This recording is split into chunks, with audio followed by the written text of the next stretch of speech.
Is your law firm missing out on hundreds of potential leads a month by not ranking in the local map pack?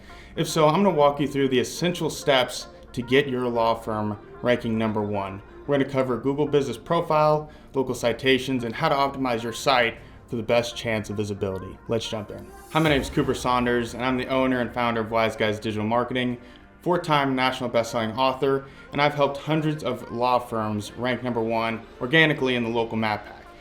Traditionally, it is the highest ROI service that law firms get.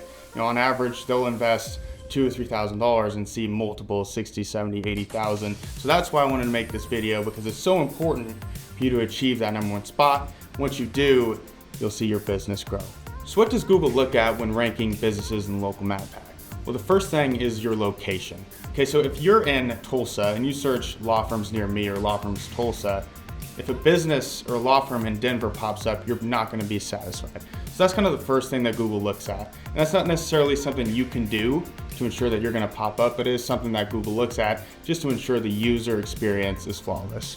The second thing Google looks at is the amount of business directories that have your name, address, phone number on them. These are business directories, and they're Google's fact checker. Back with traditional SEO, they're going to look at backlinks, but with local businesses, the more NAP citations you have, the more Google's will say, yes, that is a local business, and that's exactly where they say they are.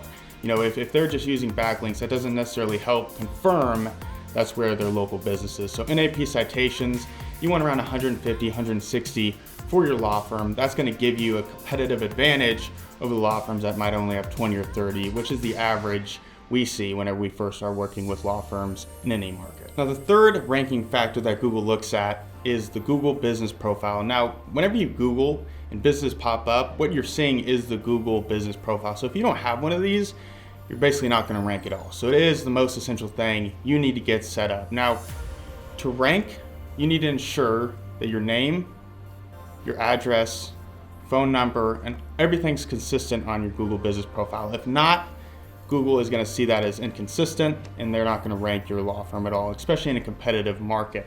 Go through and make sure your category is correct. Now, if you're a personal injury attorney, don't have attorney as your category. Go in there and ensure that all your categories and subcategories are things you want to rank for. After that, add as many photos as possible. Add photos of your team, make sure your logos are correct size, ensure it is filled to capacity.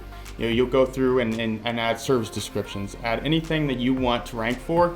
And again, law firms don't do this, and doing something as simple as this will give you a competitive advantage. When it comes to your law firm's name, I see all the time people adding keywords in their business name and then ultimately getting suspended.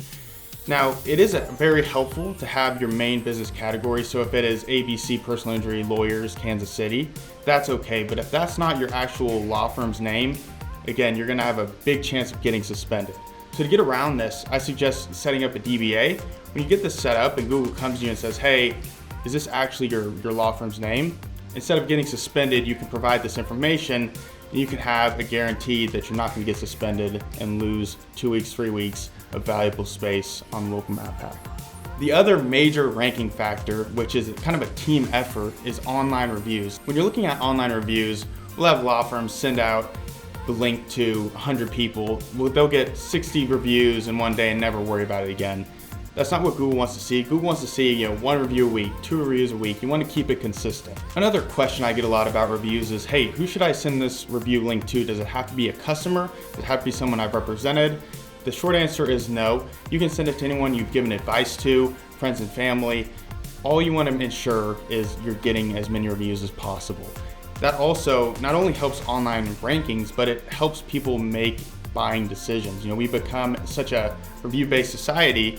How many times have you gone on Amazon and thought about buying a product and there's 4 reviews and they're all 5 stars, or 19 and you're like, okay, this is kind of the BS, right? So when you're looking at online reviews, make sure you grab a bunch and make sure in the review they're leaving your keywords, right? So if you're a personal injury attorney here in Kansas City, make sure they write, ABC law firm is the best personal injury attorney in Kansas City, and make sure they add a paragraph or two. That's going to help Google understand what your law firm's about and what you're looking to rank for. And overall, that's going to give your law firm much more credibility in the eyes of Google and the consumer. Another thing to consider when you're looking to rank in the local map pack and local SEO in general is your website. Google's going to look at this and say, okay, is this a site that's representing and actually giving information about the local area that they're in. So if you're a Cincinnati personal injury attorney, you want to make sure your site title, your H1 tag, H2, all revolves around the Cincinnati. You don't want to keyword stuff, but you still want to make sure Google knows you're in this marketplace. Embedding your Google business profile in the footer is going to help as well. And then just making content relevant to the actual city rather than just having blanket services and nothing really telling Google, hey, we're in this city and this is where we want to rank. That's going to give your law firm a massive advantage over your competitors. Another question I get a lot is, hey Cooper, how do I create content that's actually going to rank on Google? Now we see law firms write a bunch of content, upload to their blog section, and just see no results from it. So what you can do to ensure that your blog articles are being seen and Google's going to see that as valuable information and rank your law firm is to answer a blog post as someone's coming up and asking you a question. So if you're a personal injury attorney and someone walks up to you and says, how do I know if I need a personal injury attorney for my car wreck? You can answer that question in the first paragraph, and that's going to give you a featured snippet, and that's technically called ranking in spot 0. Now that's kind of the gold mine of all rankings, because you've got that featured snippet. You basically take up all of the search results. You're going to be seen as the expert. Now to do this, you're going to need to answer that question in the first paragraph, and then the rest of the blog needs to be supporting that answer you gave so Google sees you as an authority. Now I bet you're wondering, hey Cooper, what do I do now? What are the next steps to ensure the best chance of success? Well, the first thing that we do, we just hop on Google and look at the local competitors when we work with a client, right? It gives us a great idea on what we need to attack, whether that's business citations, whether it's optimize their Google business profile, or adding just a bunch of content to their website. And that'll give you the best chance of ranking, because you want to focus on a bunch of different things that aren't relevant whenever you need to focus on 2 or 3 key topics. So those are my top 5 things you need to look at to rank in the local map pack for your law firm. If you found this useful, please hit subscribe. We'll be coming out with monthly videos just like this one to help educate you how to grow your business. Thank you so much.